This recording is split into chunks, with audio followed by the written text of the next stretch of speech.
આપણે પાંચમા ચેપ્ટરની એક ગેમ રમવાના છે. ગેમનું નામ છે કોણ બનેગા બિસ્કિટ પટ્ટી. બરાબર? તો અહીંયા હું જે પહેલો પ્રશ્ન બદલું એ જેને આવડે એને હાથ ઊંચો કરવાનો છે. જવાબ બોલવાનો નથી.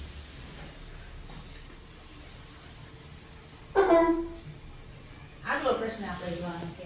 ચાલો, મહાવીર સ્વામી કેટલા વર્ષની ઉંમરે નિર્વાણ પામ્યા હતા? ચાલો આકાશ અહીંયા આવીને કરો ફટાફટ.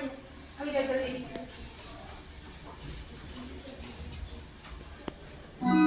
Very good. આપણે પહેલા આકાશ સાથે આ ગેમ રમીશું. બરાબર? આ ગેમના રૂલ્સ એવા છે, પહેલા 5 પ્રશ્ન સાચા પડશે તો આકાશભાઈ એક બિસ્કિટના પતિ બની જશે. અટકી ગયા છે કઈ વાંધો નહીં, આપણે નેક્સ્ટ ટ્રાય કરીશું. બેસ. ચાલો, આના પછીનો જે પ્રશ્ન જેને આવડશે એ ગેમ રમવા માટે અહીં આગળ આવશે. આનો સાચો જવાબ હતો 45 વર્ષ. ચાલો, ગૌતમ બુદ્ધના ગુરુનું નામ શું હતું?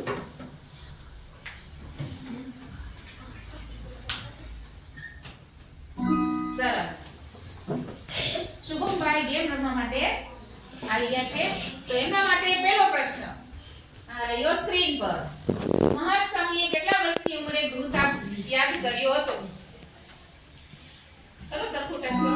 સરસ. આગળ બીજો પ્રશ્ન સ્ક્રીન ઉપર.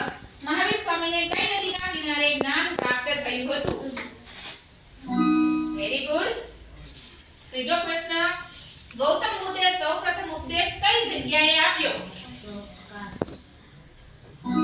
કોઈ જવાબ બોલવાના નથી. સરસ. 3 પ્રશ્ન સાચા.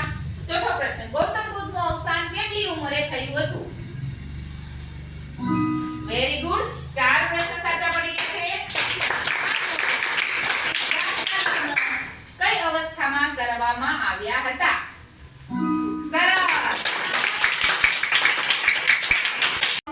શુભમભાઈના સાચા પડ્યા છે એટલે તેમને ઇનામ તરીકે એક બિસ્કિટનું પેકેટ મળી ગયું છે. એ રાખી દો. હજી આગળ આપણે ગેમ ચલાવીએ. છઠ્ઠો પ્રશ્ન. શાંતિથી પાણી પીવું છે? છઠ્ઠો પ્રશ્ન. આગળ સ્ક્રીન ઉપર. મહાવીર સ્વામીના લગ્ન કોની સાથે થયા હતા? પાર્શ્વનાથે કયો ધર્મ અંગીકાર કર્યો હતો? સરસ. મહાવીર સ્વામીએ પોતાના મન અને ઇન્દ્રિયો પર વિજય પ્રાપ્ત કર્યો હોવાથી તેઓ કયા નામથી ઓળખાય છે? સરસ. 7 પ્રશ્ન થયા ને?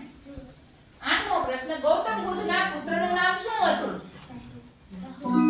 સરસ.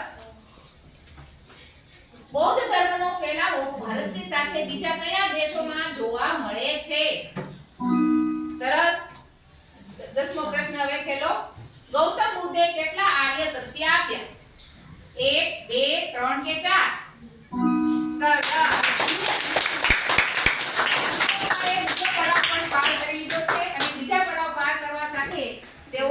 બીજા બિસ્કિટના પતિ બને છે એટલે આપણે આ શુભમભાઈ બિસ્કિટ પતિ બને છે. તાળીઓથી બતાવો.